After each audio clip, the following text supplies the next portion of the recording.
Donc Sambasila, dites-nous quand même, je pense que vous avez un nouvel ouvrage qui est sorti là, dites-nous un peu en attendant qu'on cherche à savoir un peu plus, il porte sur quoi, et c'est encore avec Fanny Pigeot. C'est que le livre sur le franc CFA qu'on avait écrit, sorti en 2018 avec Fanny Pigeot, Oui. a eu pas mal de succès, notamment dans le monde non francophone. Vraiment.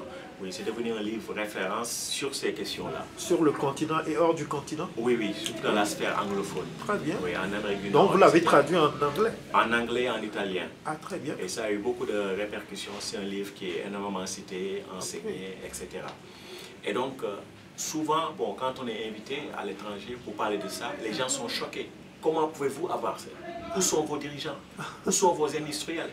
Et donc, on s'est dit avec Fanny, il faut faire un autre livre pour expliquer pourquoi nous avons les dirigeants que nous avons. Parce que si nous avons le CFA, parce qu'il y a des dirigeants qui sont là, qui ne se sont pas levés contre le CFA.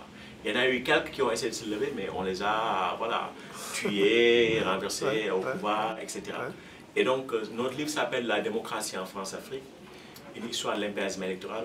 Et on a voulu montrer sur la longue durée, depuis la Révolution française, comment les élites francophones ont été créées. C'est-à-dire que élite et élection, c'est le même mot, c'est la même racine. Et donc, comment les élections ont été utilisées depuis 200 ans pour fabriquer les élites que nous avons et qui, d'une certaine manière, ne veulent pas sortir, disons, du carcan néocolonial. Et paradoxalement, ce que ce livre montre, c'est que les seules fois où il y a eu des dirigeants qui ont pu sortir du carcan néocolonial ou qui ont eu une ambition de sortir du carcan néocolonial, ça a été des dirigeants militaires. Donc ce qui se passe à l'AE, dans les pays de l'AE, ce n'est pas une surprise. Malheureusement, c'est comme ça que fonctionne la France-Afrique. Et c'est d'ailleurs eux les militaires qui avaient créé la CEDEAO à l'époque, dans les années 75. Oui. D'accord.